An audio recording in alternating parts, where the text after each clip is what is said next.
بسم اللہ الرحمن الرحیم، السلام علیکم، میں شجیع اللہ فراست، آپ دیکھ رہے ہیں نیشنل اور انٹرنیشنل نیوز پر مشتمل 4 ٹی وی کا خصوصی خبرنامہ دنیا بھر سے، یعنی خبریں آپ کی نظر سے۔ سب سے پہلے ہیڈ لائنز۔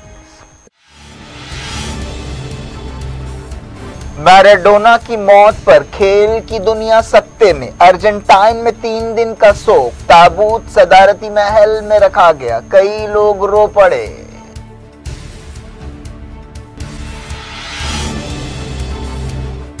ایتھوپیا میں تگرے علاقے کے ملیٹنٹس کے خلاف فوجی آپریشن شروع، وزیر اعظم ابی احمد نے کیا اعلان، صلح کی اپیلیں رد۔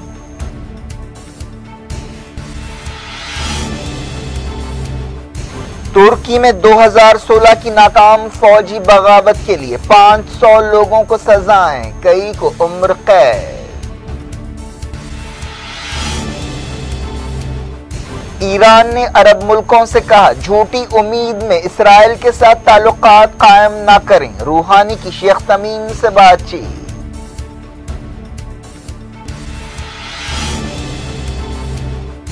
ایران نے بیرونی ملکوں میں قید 3 شہریوں کے بدلے اسرائیلی جاسوس کو رہا کر دیا۔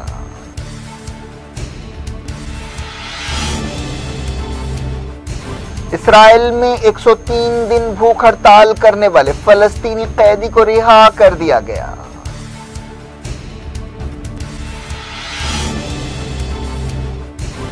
یونیسیف نے 92 ملکوں میں کووڈ ویکسین تقسیم کرنے کی تیاریاں شروع کر دیں، پاکستان میں بلاول بھٹو پازیٹو۔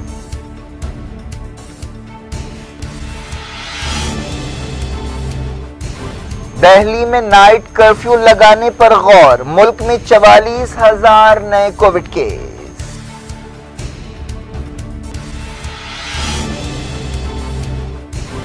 سری نگر میں ملیٹنٹس کا حملہ، 2 سپاہی ہلاک۔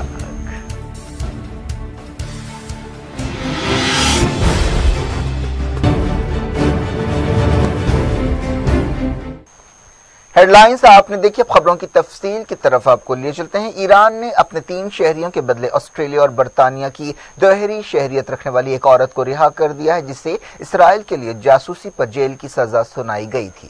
4 شنبے کی صبح اس عورت کیلی گلبرٹ کو تہران کی جیل سے رہا کیا گیا۔ اس نے جیل میں 2 سال گزارے، اسے جملہ 10 سال جیل کی سزا سنائی گئی تھی۔ ایک ایرانی بزنس مین اور 2 دوسرے ایرانی شہریوں کے بدلے اس عورت کو رہا کیا گیا۔ ایران کی سرکاری نیوز ایجنسی نے بتایا کہ ان ایرانی شہریوں کو جھوٹے الزامات پر جیل کی سزا دی گئی تھی۔ بتایا گیا کہ ایران کے خلاف پابندیوں کے بارے میں خلاف ورزی پر ان ایرانیوں کو گرفتار کیا گیا تھا۔ سرکاری ٹیلی ویژن پر گلبرٹ کی رہائی کی تصویریں جاری کی گئیں۔ گلبرٹ نے جاسوسی مشن پر روانہ ہونے سے پہلے 2 سال ٹریننگ حاصل کی تھی اور اس مدت کے دوران اس نے فارسی زبان پر عبور حاصل کیا تھا۔ وہ تعلیمی سرگرمیوں کی آڑ میں ایران میں داخل ہوئی تھی۔ اپنے پہلے دورے میں اس نے کوئی جاسوسی سرگرمی نہیں کی اور جلد ہی ایران سے روانہ ہو گئی، لیکن اپنے دوسرے دورے کے دوران وہ محرم کے مہینے میں ایران پہنچی اور اسرائیل کے لیے جاسوسی شروع کر دی۔ اس نے ایران کے الگ الگ شہروں کا دورہ کیا اور معلومات جمع کی۔ ایرانی ایجنسیوں نے اس پر نظر رکھنی شروع کی تھی اور اسے آخرکار ستمبر 2018 میں رنگے ہاتھوں پکڑا گیا تھا۔ قطر نے بحرین کے کوسٹ گارڈز کی 2 کشتیوں کو روک دیا، جس پر بحرین نے سخت احتجاج کیا۔ بحرین کا کہنا ہے کہ قطر کی کارروائی خطے کی سیکیورٹی اور استحکام کے لیے خطرہ ہے۔ بحرین نے قطر سے کہا کہ وہ عالمی قانون اور GCC کے فیصلوں کی عزت کرے۔ بتایا گیا کہ قطر کے سپاہیوں کی 3 کشتیوں نے بحرین کے کوسٹ گارڈز کی 2 کشتیوں کو روک دیا، جو جنگی مشقوں میں حصہ لینے کے بعد واپس ہو رہی تھیں۔ کافی دیر بعد ان کشتیوں کو جانے دیا گیا۔ اس واقعے پر قطر نے اب تک کوئی ری ایکشن نہیں دیا ہے۔ ایران نے مڈل ایسٹ کے ملکوں سے کہا ہے کہ وہ سیکیورٹی کی جھوٹی امیدوں میں اسرائیل کے ساتھ تعلقات قائم نہ کریں۔ ایران کے صدر حسن روحانی نے اسرائیل کے ساتھ تعلقات قائم کرنے کے بعض عرب ملکوں کے فیصلے پر افسوس کا اظہار کیا اور کہا کہ مجرم اسرائیل مڈل ایسٹ میں سیکیورٹی اور استحکام بگاڑنے کی اصل وجہ ہے۔ قطر کے امیر شیخ تمیم سے ٹیلی فون پر بات چیت کرتے ہوئے روحانی نے کہا کہ خطے کے ملکوں کو باہر کی طاقتوں کے دباؤ میں آنے کی پالیسی چھوڑ دینی چاہیے اور سمجھداری سے کام لیتے ہوئے خطے کے ملکوں کے ساتھ بات چیت کرنی چاہیے۔ روحانی نے کہا کہ خطے کے ملک پڑوسیوں اور بھائیوں کی طرح اپنے مسائل حل کر سکتے ہیں۔ روحانی نے قطر اور ایران کے درمیان تعلقات کے بارے میں بھی بات چیت کی اور انہیں مضبوط کرنے سے اتفاق کیا۔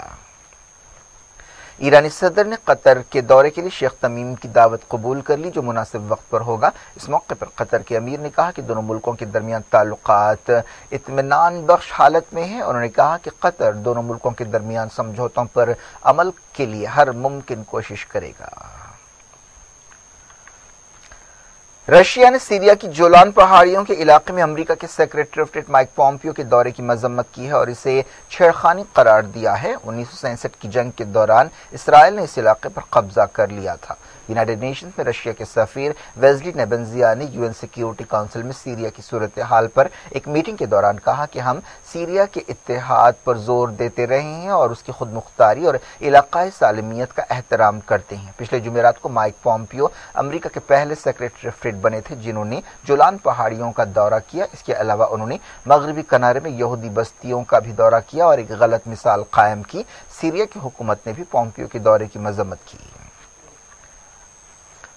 یونائیٹڈ نیشنز میں سیریا کے نمائندے نے کہا کہ اس دورے سے ظاہر ہوتا ہے کہ امریکہ کی موجودہ حکومت کس طرح اسرائیل کی طرفداری کر رہی ہے۔ سیریا کے سفیر بشار جعفری نے ملک میں دہشت گرد تنظیموں کی مسلسل مدد کے ذریعے عالمی قانون کی خلاف ورزی پر امریکہ کی مذمت کی۔ اسرائیل نے 103 دنوں سے بھوک ہڑتال کرنے والے ایک فلسطینی قیدی کو رہا کر دیا ہے۔ انہوں نے کوئی الزام لگائے بغیر انہیں جیل میں رکھنے پر یہ بھوک ہڑتال شروع کی تھی۔ فلسطینی قیدیوں کے لیے کام کرنے والی ایک تنظیم نے بتایا کہ ماہر الافراف کو جمعرات کی صبح رہا کیا گیا۔ 49 سالہ قیدی کو 27 جولائی کو گرفتار کیا گیا تھا اور وہ 4 مہینے سے جیل میں تھے۔ بھوک ہڑتال کے دوران ان کی صحت کافی بگڑ گئی۔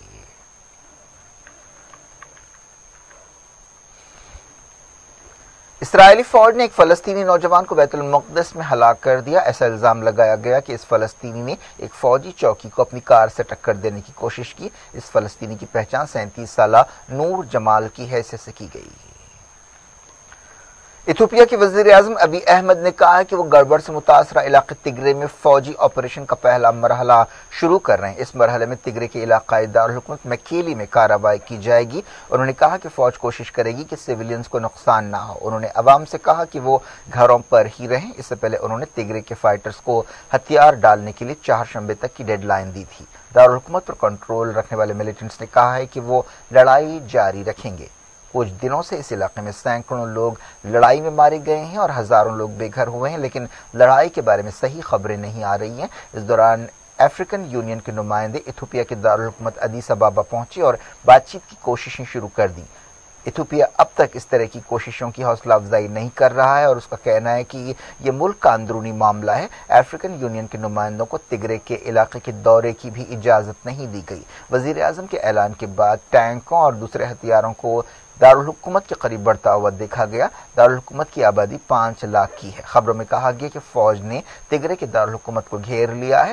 کئی ملکوں نے تناؤ کم کرنے اور بات چیت شروع کرنے کی اپیل کی ہے اور کہا ہے کہ متاثرہ علاقے میں مدد بھیجی جائے، لیکن ابی احمد نے اس طرح کی بیرونی دخل اندازی کو رد کر دیا۔ ایتھوپیا کے وزیر اعظم ابی احمد کو پچھلے سال امن کا نوبل انعام دیا گیا تھا۔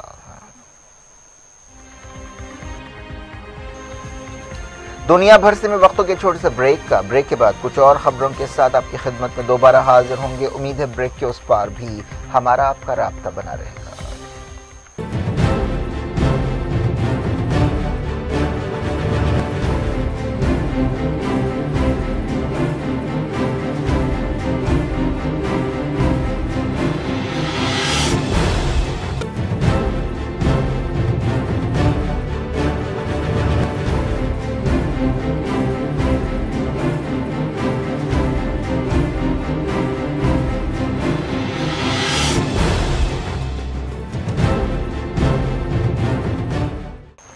Welcome back. آپ دیکھ رہے ہیں اپنا پسندیدہ خبرنامہ دنیا بھر سے اور میں ہوں شجیع اللہ فراز۔ اس خبرنامے میں ہم آپ کے لیے لاتے ہیں دنیا کی گوشے سے آپ کی پسند اور دلچسپی کی خبریں۔ آگے بڑھنے سے پہلے ہیڈ لائن سے بات کریں۔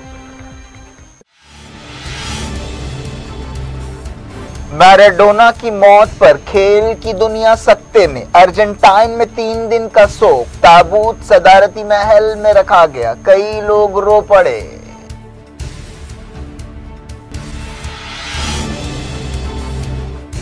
ایتھوپیا میں تگرے علاقے کے ملیٹنٹس کے خلاف فوجی آپریشن شروع، وزیر اعظم ابی احمد نے کیا اعلان، صلح کی اپیلیں رد۔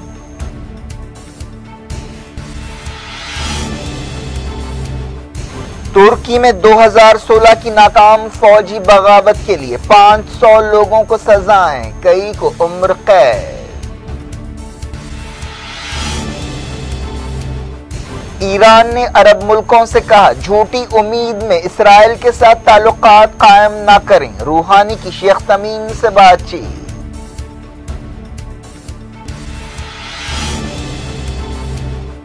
ایران نے بیرونی ملکوں میں قید 3 شہریوں کے بدلے اسرائیلی جاسوس کو رہا کر دیا۔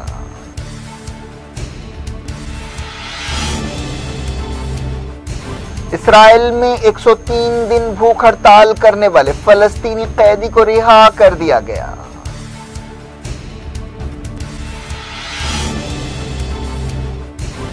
یونیسیف نے 92 ملکوں میں کووڈ ویکسین تقسیم کرنے کی تیاریاں شروع کر دیں، پاکستان میں بلاول بھٹو پازیٹو۔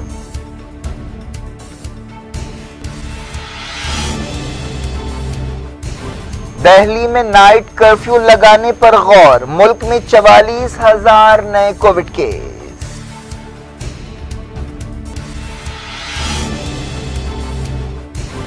سری نگر میں ملیٹنٹس کا حملہ، 2 سپاہی ہلاک۔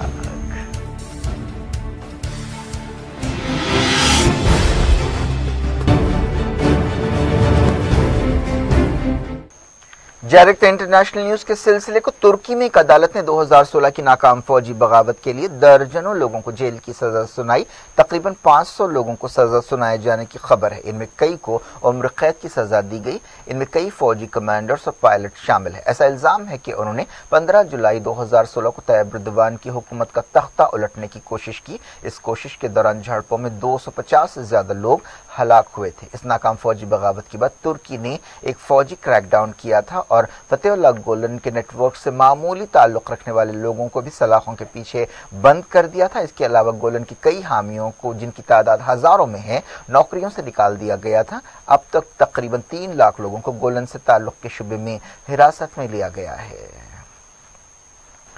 بات کرتے ہیں کووڈ 19 کی۔ دہلی حکومت نے اشارہ دیا ہے کہ وہ کووڈ 19 کی صورتحال کے مد نظر رات کا کرفیو لگانے پر سرگرمی سے غور کر رہی ہے۔ حکومت نے دہلی ہائی کورٹ میں یہ بات کہی۔ ہائی کورٹ نے کووڈ کی صورتحال سے نمٹنے میں ناکامی کے لیے عام آدمی پارٹی حکومت پر تنقید کی اور سوال کیا کہ حکومت کس طرح اس بات کو یقینی بنائے گی کہ شادی سے متعلق نئی پابندیوں کی خلاف ورزی نہیں ہوگی۔ جسٹس بھیما کوہلی اور جسٹس سبرامنیم پرساد کی بینچ نے ایک درخواست پر سنوائی کرتے ہوئے یہ ریمارک کیا۔ اس درخواست میں دہلی میں کووڈ 19 کی ٹیسٹنگ بڑھانے کی خواہش کی گئی۔ چیف منسٹر اروند کیجریوال نے یہ بات دہرائی ہے کہ لاک ڈاؤن کوئی حل نہیں ہے، لیکن جمعرات کی سنوائی کے دوران حکومت نے کہا کہ وہ نائٹ کرفیو پر سرگرمی سے غور کر رہی ہے۔ ایک دن پہلے مرکزی حکومت نے نئی گائیڈ لائنز جاری کی تھیں، جس میں ریاستوں کو اختیار دیا گیا تھا کہ وہ صورتحال کے مد نظر رات کا کرفیو لگا سکتی ہیں، لیکن ان سے کہا گیا کہ وہ لاک ڈاؤن لگانے سے پہلے مرکزی حکومت سے صلاح مشورہ کریں۔ ایک دن پہلے پنجاب حکومت نے اعلان کیا کہ 1 دسمبر سے پورے پنجاب میں رات کا کرفیو ہوگا۔ انڈیا میں پچھلے 24 گھنٹوں کے دوران تقریباً 44,000 نئے کووڈ کیس ریکارڈ کیے گئے۔ اسی مدت کے دوران 36,000 لوگ ڈسچارج ہوئے۔ مسلسل 29ویں دن انڈیا کے کووڈ کیس 50,000 سے کم رہے۔ اب تک تقریباً 87 لاکھ لوگ کووڈ 19 سے متاثر ہونے کے بعد ٹھیک ہو چکے ہیں۔ ریکوری ریٹ 93.66% بتایا گیا۔ فی الحال ملک میں ایکٹیو کیسز 4,52,000 سے زیادہ ہیں۔ ڈی جی سی اے نے انٹرنیشنل فلائٹس پر پابندی 31 دسمبر تک بڑھا دی ہے، لیکن ایئر ببل ایگریمنٹ کے تحت بعض ملکوں کے ساتھ فلائٹ جاری رہیں گی۔ ایک دن پہلے خبر آئی تھی کہ انڈیا سعودی عرب کے ساتھ ایئر ببل انتظام کے تحت فلائٹس چلانے پر غور کر رہا ہے۔ یونیسیف نے 92 ملکوں میں کووڈ 19 کی ویکسین کی تقسیم کے لیے تیاریاں شروع کر دی ہیں۔ یونیسیف کی ایک ڈائریکٹر اینتھونی کیری نے یہ بات بتائی۔ کئی ویکسین امیدوار اپنے تجربوں کے آخری مرحلے میں ہیں اور انہیں 95% محفوظ اور اثردار بتایا گیا ہے۔